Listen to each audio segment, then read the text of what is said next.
Hello दोस्तों, मेरा नाम है अलका शुक्ला और मैं आप सभी का स्वागत करती हूँ आपके अपने यूट्यूब चैनल ट्रिक पॉइंट में।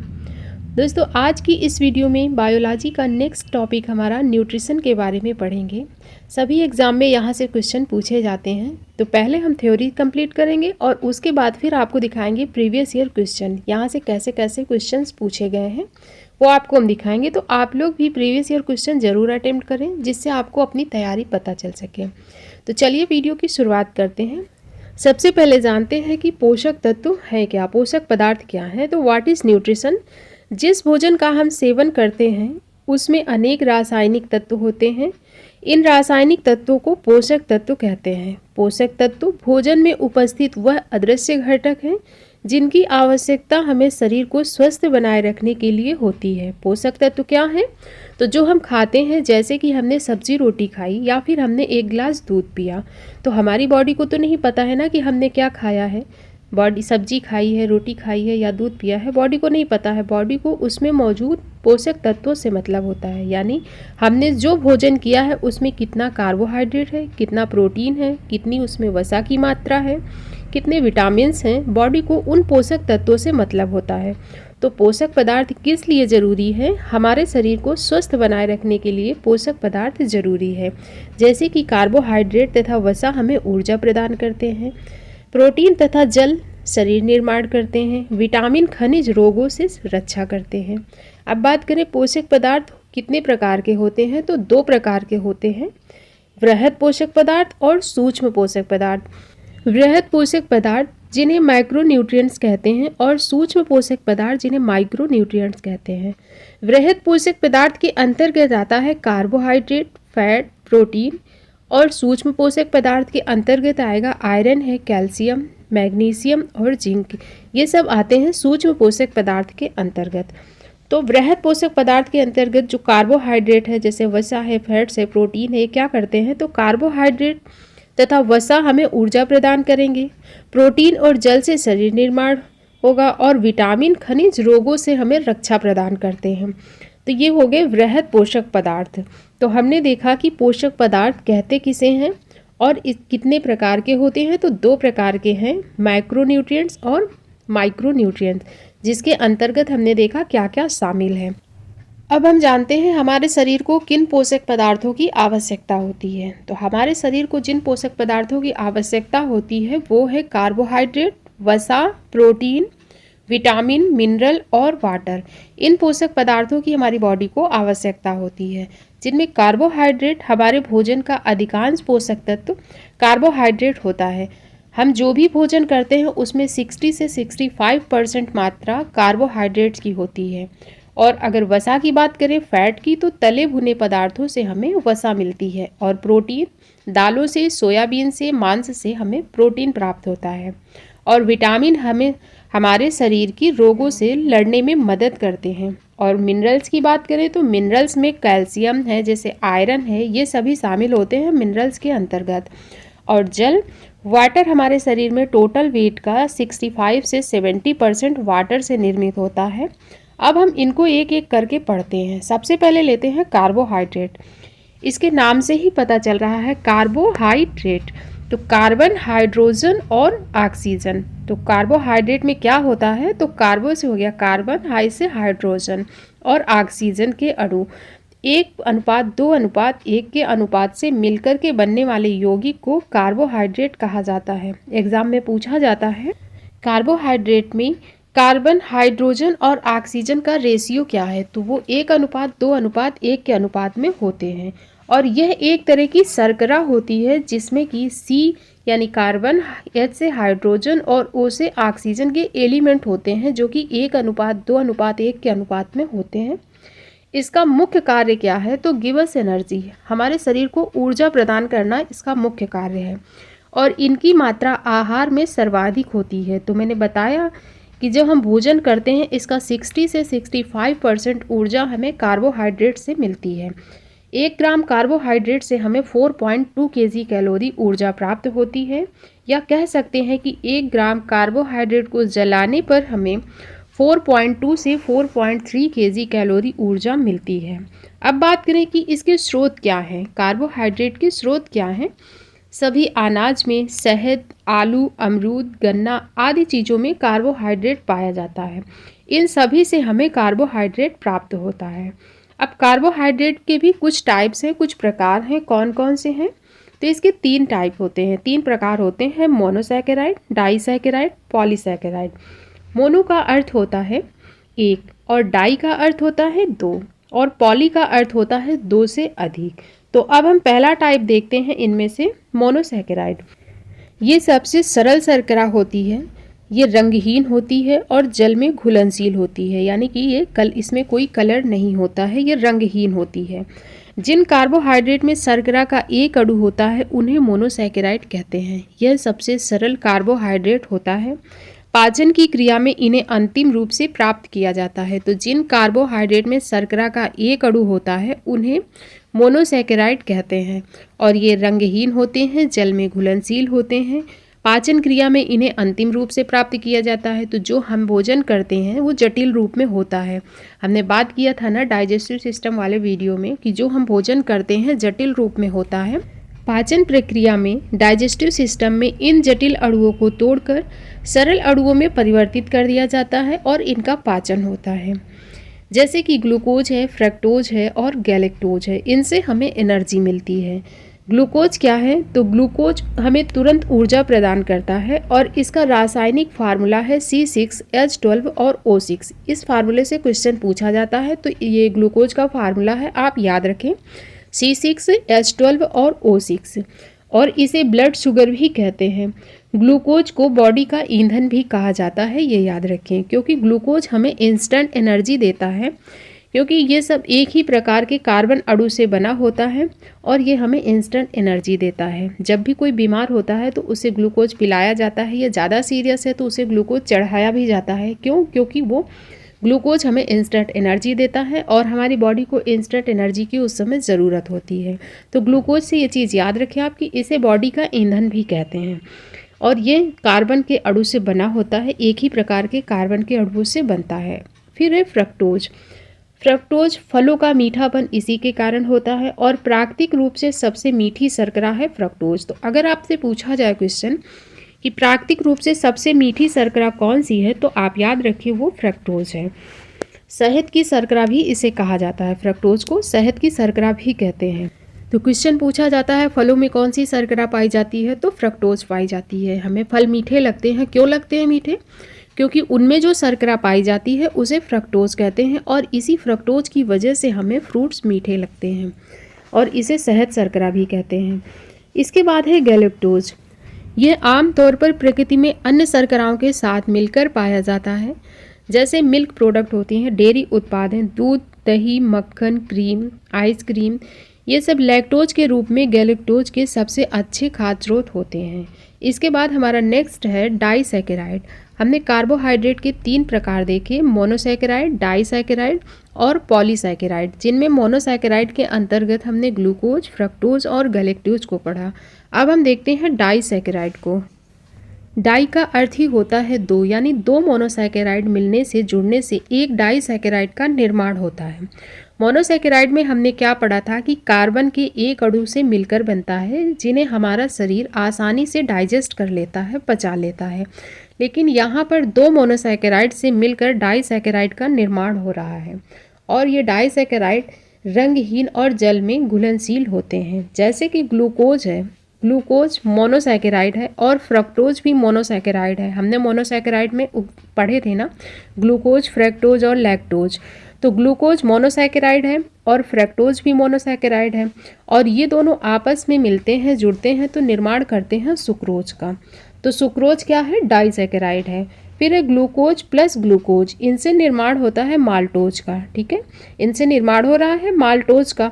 और माल्टोज क्या है? तो माल्टोज डाइसैकेराइड है और ग्लूकोज क्या है? तो मोनोसैकेराइड है। फिर है ग्लूकोज प्लस गैलेक्टोज। गैलेक्टोज भी हमने पढ़ा था ना, गैलेक्टोज, ग्लूकोज, गैलेक्टोज और फ्रक्टोज ये मोनोसैकेराइड के उदाहरण हैं। तो ग्लूकोज और गैलेक्टोज यानी मोनोसैकेराइड है ग्लूकोज और गैलेक्टोज भी मोनोसैकेराइड है। ये दोनों जब आपस में मिलते हैं तो लैक्टोज का निर्माण करते हैं। और लैक्टोज किसका उदाहरण है? तो डाइसैकेराइड का उदाहरण है। तो इनमें सबसे पहले हम देखते हैं सुक्रोज को। इनके 3 पढ़े हमने, कौन कौन से? सुक्रोज, माल्टोज और लैक्टोज। इनमें सबसे पहले हम देखते हैं सुक्रोज क्या है। सुक्रोज को गन्ने एवं गुड़ की शर्करा भी कहा जाता है और इसे टेबल शुगर भी कहते हैं। तो पूछा जाता है क्वेश्चन, टेबल शुगर क्या है? और ऑप्शन में दिया होता है सुक्रोज, माल्टोज, लैक्टोज, गैलेक्टोज। तो याद रखें कि टेबल शुगर को सुक्रोज होगा टेबल शुगर, ठीक है। इसके बाद फिर है माल्टोज। माल्टोज को अनाजों की शर्करा भी कहा जाता है, यानी ये अनाजों में पाई जाती है, जैसे कि जौ है, ज्वार है, मक्का है, गेहूं है, अंकुरित अनाज है। इन अनाजों में पाई जाने वाली शर्करा को क्या कहते हैं? माल्टोज कहते हैं। और फिर है लैक्टोज, इसे मिल्क शुगर कहते हैं और इसका निर्माण ग्लूकोज प्लस गैलेक्टोज से मिलकर होता है। ये भी आप याद रखें कि लैक्टोज का निर्माण कैसे हो रहा है, तो ग्लूकोज प्लस गैलेक्टोज से मिलकर निर्माण होता है लैक्टोज का।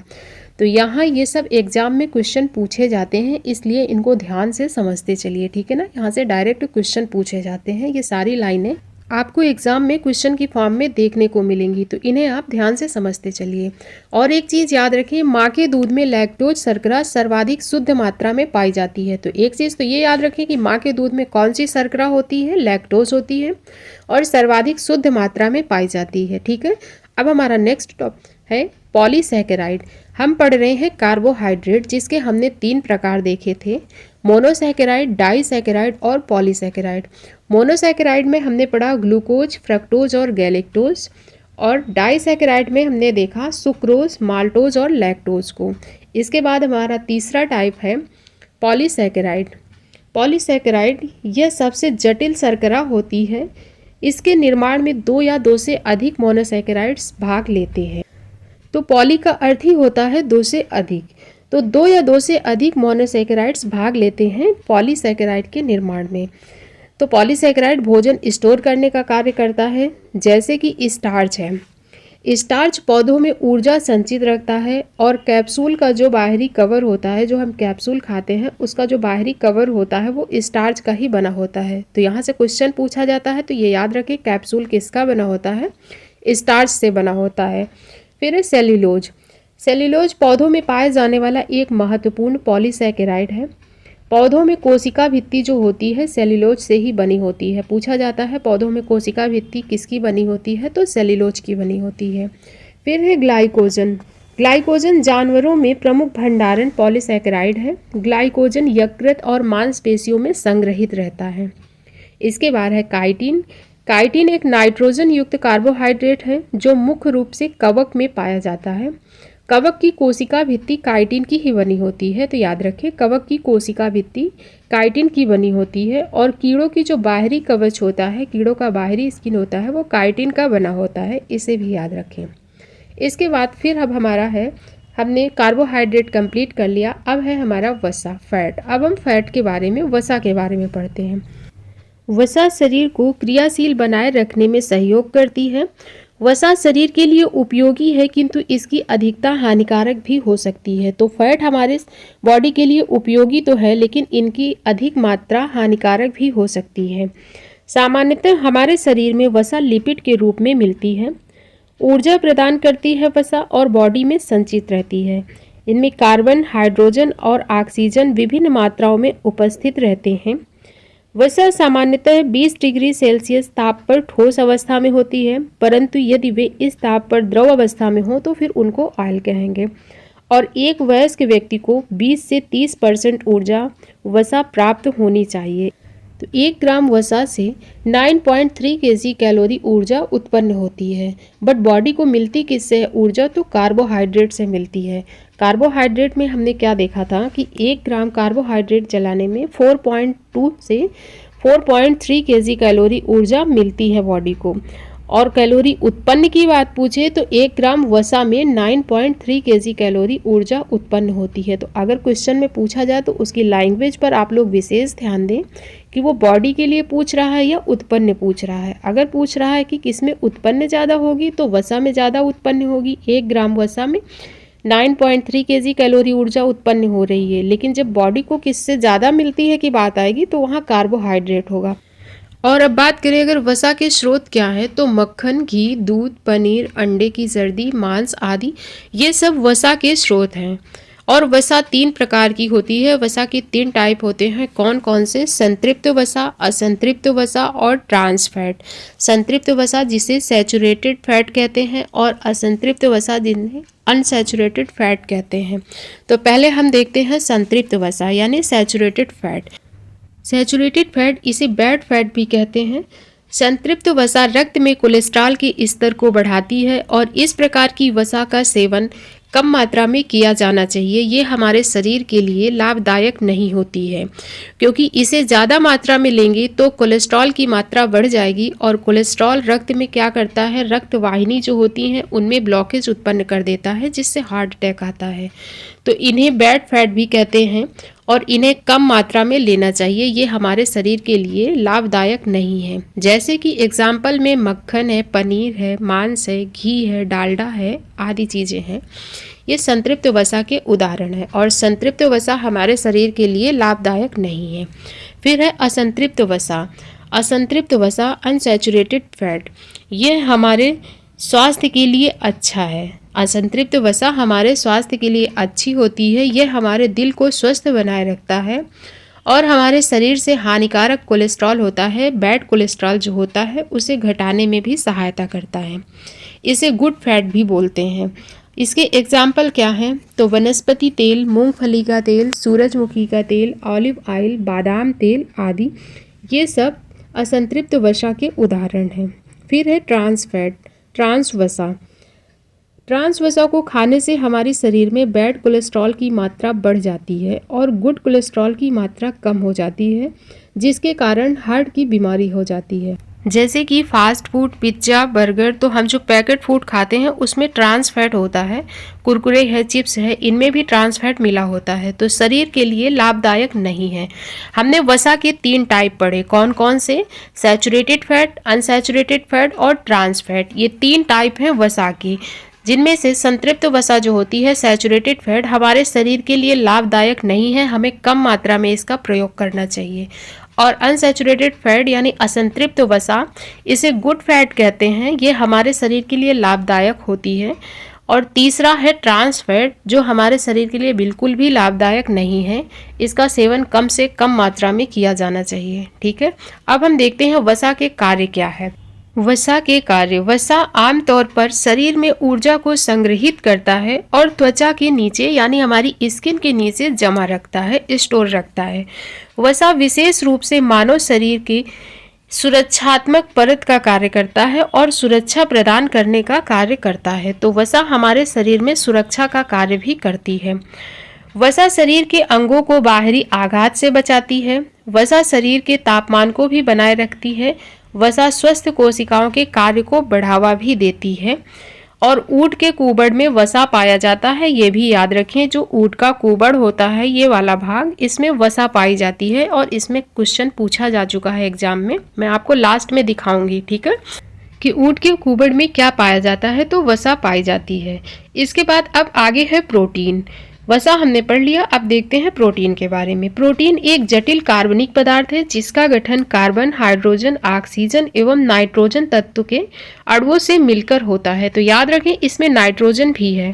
हमने कार्बोहाइड्रेट के बारे में पढ़ा था, वहाँ नाइट्रोजन नहीं था, लेकिन प्रोटीन में नाइट्रोजन भी पाया जाता है। शरीर को आवश्यक सभी प्रोटीन का निर्माण 20 प्रकार के अमीनो अम्ल से होता है। हमारी बॉडी को जो प्रोटीन की आवश्यकता होती है, इसका निर्माण कैसे होता है? तो 20 प्रकार के अमीनो अम्ल से निर्माण होता है। और शारीरिक वृद्धि और अंगों की मरम्मत दोनों कार्यों के लिए प्रोटीन उत्तरदायी होता है। प्रोटीन की आवश्यकता होती है। तो हमने पढ़ा हमारे शरीर को 20 प्रकार के अमीनो अम्ल की आवश्यकता होती है, जिनमें से कि आवश्यक अमीनो अम्ल हैं और अनावश्यक अमीनो अम्ल हैं। 10 आवश्यक अमीनो अम्ल होते हैं और 10 अनावश्यक अमीनो अम्ल होते हैं। आवश्यक अमीनो अम्ल क्या हैं? जिन्हें हमें भोजन के द्वारा प्राप्त करना है, यानी भोजन के द्वारा जिनकी पूर्ति होती है उन्हें आवश्यक अमीनो अम्ल कहते हैं, क्योंकि उनकी आवश्यकता होती है शरीर को कि वो बाहर से प्राप्त हो, यानी भोजन के जरिए हमें मिले। और अनावश्यक अमीनो अम्ल जो 10 होते हैं ये शरीर में स्वयं ही निर्मित होते हैं, अर्थात इनकी ज़रूरत बाहर के पदार्थों से नहीं होती है, ये स्वयं निर्मित होते हैं शरीर में। तो 10 आवश्यक अमीनो अम्ल हैं और 10 अनावश्यक अमीनो अम्ल हैं। अमीनो अम्ल जिस बंध के द्वारा जुड़कर प्रोटीन का निर्माण करते हैं उसे पेप्टाइड बंध कहते हैं। ये याद रखें कि अमीनो अम्ल जिस बंध के द्वारा जुड़ करके प्रोटीन का निर्माण करेंगे उसे पेप्टाइड बंध कहते हैं। मानव शरीर का लगभग 15 से 17% भाग प्रोटीन का बना होता है। प्रोटीन प्रति ग्राम 4.2 kg कैलोरी ऊर्जा प्रदान करता है। इसके बाद अब देखते हैं प्रोटीन के स्रोत क्या हैं। तो दूध, पनीर, मांस, दाल, मछली, अंडा आदि ये सब प्रोटीन के स्रोत हैं। परंतु अगर पूछा जाए कि प्राकृतिक रूप से सर्वाधिक प्रोटीन किस में मिलता है तो सोयाबीन में मिलता है। ठीक है। फिर है प्रोटीन के कार्य। प्रोटीन की आवश्यकता क्यों होती है? तो प्रोटीन शरीर के निर्माणकारी पदार्थ होते हैं। ये कोशिकाओं तथा ऊतक का निर्माण, मरम्मत व विकास करते हैं। यह शरीर वृद्धि के लिए भी उत्तरदायी होते हैं और टूटे फूटे अंगों की मरम्मत भी करते हैं। तो यहाँ से एग्जाम में क्वेश्चन पूछा गया है कई बार। तो ये चीज़ याद रखें आप लोग कि टूटे फूटे अंगों की मरम्मत करने का कार्य प्रोटीन करते हैं। अब अगर क्वेश्चन किया जाए कि प्रोटीन की प्राप्ति होती कैसे है, प्रोटीन की प्राप्ति कैसे होगी, तो कुछ प्रोटीन का निर्माण हमारा शरीर स्वयं करता है, जैसा कि हमने पढ़ा कि कुछ प्रोटीन का निर्माण शरीर हमारा स्वयं करता है और कुछ की आवश्यकता होती है। तो जो ये स्लाइड है आपके लिए मोस्ट इम्पॉर्टेंट है, सबसे ज़्यादा क्वेश्चन यहाँ से पूछे जाते हैं, ये आपको पता होना चाहिए और सभी के सभी याद होने चाहिए। पहले हम शरीर में पाए जाने वाले प्रोटीन देखते हैं। तो इनमें 3 प्रोटीन हैं। कौन कौन से हैं? रक्त में पाया जाएगा, हड्डी में पाया जाएगा और मांसपेशी में पाया जाएगा। तो रक्त में कौन सा प्रोटीन पाया जाता है? हीमोग्लोबिन, फाइब्रोजन और प्रोथ्रोम्बिन। ये 3 प्रकार के प्रोटीन रक्त में पाए जाते हैं। तो अगर आपसे क्वेश्चन पूछा जाए ऑप्शन देके कि प्रोटीन जैसे प्रोथ्रोम्बिन का दे दिया जाए कि किस में पाया जाता है, तो ये प्रोटीन रक्त में पाए जाते हैं, ब्लड में पाए जाते हैं। ठीक है। ब्लड में 3 प्रोटीन पाए जाते हैं, हीमोग्लोबिन, फाइब्रोनोजन और प्रोथ्रोम्बिन। ये 3 प्रकार के प्रोटीन ब्लड में पाए जाते हैं। तीनों ही नाम आप याद रखें। फिर नेक्स्ट है हड्डी में कौन सा प्रोटीन पाया जाता है, तो वो है कोलेजन। याद रखें मानव शरीर में पाया जाने वाला प्रोटीन सबसे प्रचुर मात्रा में यही है, कोलेजन। हमारे शरीर में प्रचुर मात्रा में पूछा जाए तो कोलेजन है, जो कि हड्डियों में पाया जाता है। और प्राकृतिक रूप से अगर पूछा जाए कौन सा है, तो वो सोयाबीन है। फिर है मांसपेशी। मांसपेशी में कौन सा प्रोटीन पाया जाता है, तो एक्टिन और मायोसिन। ये दोनों नाम आप याद रखें। अगर आपसे पूछा जाता है क्वेश्चन एक्टिन प्रोटीन किस में पाया जाता है, तो मांसपेशियों में पाया जाता है। एक्टिन और मायोसिन दोनों नाम आप याद रखें। इसके साथ आप ये भी याद रखें कि बाल, नाखून, सींग, खुर में अल्फा केराटिन पाया जाता है। कैरोटीन नहीं बोल रही हूँ मैं, केराटिन बोल रही हूँ। इसको आप क्लियर रखें कि अल्फा केराटिन प्रोटीन बाल में, सींग में, खुर में और नाखून में पाया जाता है। तो हमने शरीर में पाए जाने वाले प्रोटीन तो देख लिए। अब देखते हैं जो भोजन से कौन कौन से प्रोटीन हमें मिलते हैं। जैसे कि गेहूं है, गेहूं से हमें ग्लूटेन प्रोटीन मिलता है। गेहूं से प्राप्त होने वाला प्रोटीन पूछा जाता है कौन सा है, तो ग्लूटेन है। फिर है गाजर। गाजर से हमें कौन सा प्रोटीन मिलता है, तो कैरोटीन मिलता है। और बालों में हमने क्या देखा था, केराटिन देखा था। दोनों में अंतर क्लियर रखें, कैरोटीन गाजर में है और बालों में केराटिन है। फिर है अंडा। अंडे में कौन सा मिलता है, तो अंडे के 2 पार्ट होते हैं। एक तो सफ़ेद पार्ट होता है, वाइट पार्ट बाहर का, एक येलो पार्ट होता है जो अंदर पाया जाता है। तो जो वाइट पार्ट होता है इसमें एल्ब्यूमिन प्रोटीन पाया जाता है, जो वाइट पार्ट है। और जो येलो पार्ट है, पीला भाग है, इसमें विलेटिन प्रोटीन पाया जाता है। तो अंडे से ये दोनों चीज़ें याद रखें। और दूध में कौन सा पाया जाता है, तो केसिन प्रोटीन पाया जाता है। दूध में केसिन प्रोटीन पाया जाएगा। गेहूं में ग्लूटेन, गाजर में कैरोटीन और अंडे के सफ़ेद भाग में एल्ब्यूमिन और अंडे के पीले भाग में विलेटिन पाया जाता है। ठीक है। तो ये प्रोटीन है जो हमें भोजन से प्राप्त होते हैं। तो ये सभी प्रोटीन के नाम आपको याद होने चाहिए। अब देखते हैं प्रोटीन की कमी से होने वाले रोग कौन से हैं। पहला है क्वाशियोरकोर। यह मुख्यतः बच्चों में होती है। इसके कारण शरीर एवं मानसिक वृद्धि रुक जाती है और हाथ पैर सूख जाते हैं। जैसा कि आप ये देख भी रहे हैं कि हाथ पैर इस बच्चे के सूख गए हैं और पेट फूल गया है।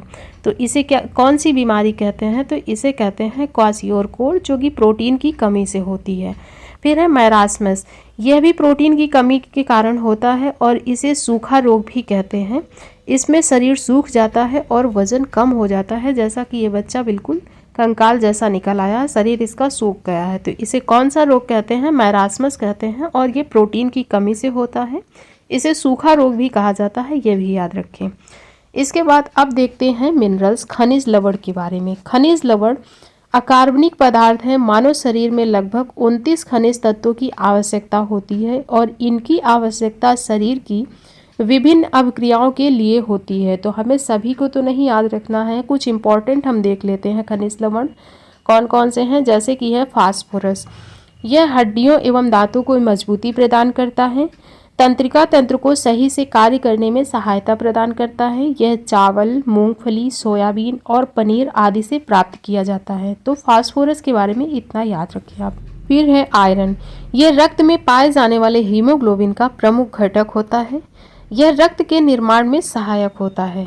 हरी सब्जियां, अमरूद, अंगूर आदि में ये पाया जाता है और इसकी कमी से रक्त छीड़ता एनीमिया रोग हो जाता है। एनीमिया रोग किससे होता है? किसकी कमी से? तो याद रखें, आयरन की कमी से होता है एनीमिया रोग।